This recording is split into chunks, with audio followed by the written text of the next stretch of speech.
have always liked photography. My grandfather was really big on taking pictures.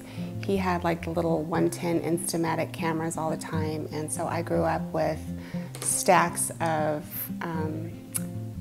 photo albums and the Arizona Highways magazines with all kinds of picturesque stuff. But I didn't get my first DSLR camera till 2010. And when I got that, that's kind of when I started really playing with it, and I went on a lot of websites to learn about the technical aspects of taking pictures and composition and stuff like that. And then my business actually got established a year later in 2011. So I've always loved to take pictures because of my grandpa, but I've only been doing it myself for about 5 years. The type of photography that I would consider my style outside of just, clientele wanting portraits and such, I like to take pictures of things a lot around my house or food in restaurants. I feel like the most inanimate, mundane thing can be really interesting and tell a story. So in my portfolio, you'll see a lot of pictures of maybe a cup of coffee in the morning or a glass of wine while I'm cooking, or even loose change on the ground, stuff like that. I just feel like it's my world through my eyes as seen through my lens, and I just feel like, it could be interesting and everything's a story. For clients who want portraits, typically it's the magic hour, which is like a half hour before the sun goes down and then a half hour after it goes down. You get beautiful hues, they're not squinting, the tone is really nice, you can even get a great sunset.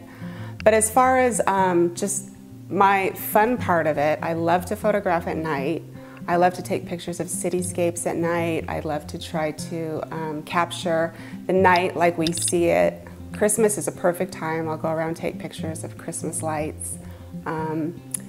Anything that I can shoot at night, I always love that opportunity.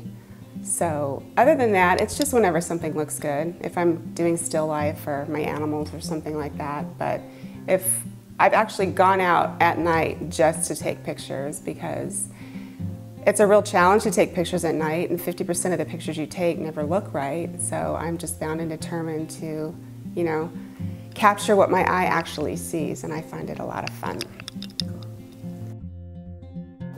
I actually found Fine Art America through another photographer. I can't pinpoint when it was, but I remember looking at her webpage, and she had a little link for her art for sale, and it linked me to Fine Art America, and I just kind of looked at it and I thought, I could do this, and why couldn't I have someone like my pictures and maybe buy them? So I actually have a lot of pictures of my cats on there, and people have actually bought them. It's been successful. I've sold a couple of dozen prints, anywhere from greeting cards to, big matted pictures, and I love the fact that somebody likes pictures that I've taken enough to send them as a card or hang them in their home. It's been a really good outlet, and I always try to keep uploading new stuff because I think it's been a great experience being part of it. My photography is part-time.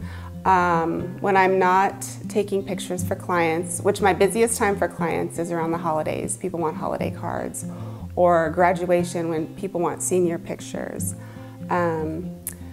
or even just family portraits, newborn portraits, or I've even done some charitable events for free where I've just kind of donated my time.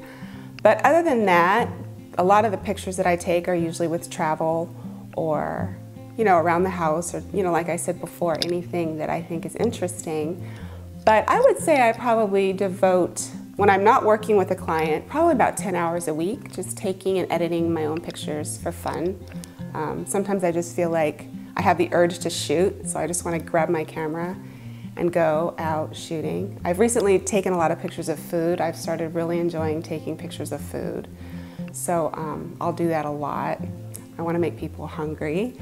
But I would say maybe 10 hours a week, just for the hobby part of it.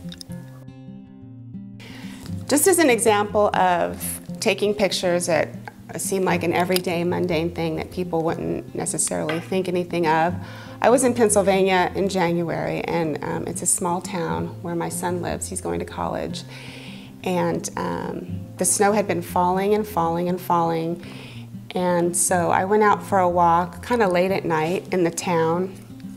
And this picture is just what I captured. I was walking behind this couple, and the snow is actually falling in the photo. I don't know if you can really see it, but the thing that I loved about this is that it captured a moment. I mean, I knew what was happening when I was there. It was a quiet town. It was kind of late at night, and it's a small town, so it looks kind of like a storybook town anyway. And the fact that there's no footprints all over the snow except for this couple, and it's all ambient light, so it just really makes them pop, and the ice sculpture and the stairs pop, and then everything else is kind of blurry. But it's one of my favorite pictures, probably my personal favorite, just because I just felt like it just tells a story. And I actually had a lady who's a painter who took my photo, and she painted the same photo. She did a watercolor painting of it. This is just an example of something that I'll shoot without even thinking about it. Oh, that looks great. I think I'll take a picture of it, and it worked. So I think the advice I could give other photographers, which really helped me when I was starting out, was don't be afraid to be criticized by a more seasoned photographer. And by criticism, I mean like not them telling you you're doing something wrong, but telling you things that you should try. Like for instance, when I was starting out, I would take pictures and I thought they were really nice, but I didn't know anything about the technical aspects of a photograph. Like when you're taking a picture of a horizon, for example, you know, it should be straight, it shouldn't be crooked, or just simple composition, or you know, distractions in the background that will take your eye away from whatever the subject is. I went on to a couple of photography forums where you could upload pictures and you could ask for a critique from more seasoned photographers, and it really, really, really helped me a lot. And sometimes if I want to give that type of advice to a younger photographer, you know, it's hard. You feel like that your art is being criticized, but in retrospect, I learned so much from that criticism, and it was just criticism from more experienced photographers. So my advice would be, don't be closed-minded to that. Let the seasoned photographers come alongside you and tell you how you can make this shot better. Beauty is in the eye of the beholder, which is very true. But if you don't learn certain technical aspects of photography, it'd be like taking a gorgeous photo and hanging it on your wall crooked. So it really works hand in hand, and I just think that a lot of photographers, new photographers starting out, really need to be open to that, because it made a world of difference for me, and I think it should make a world of difference for everybody else too.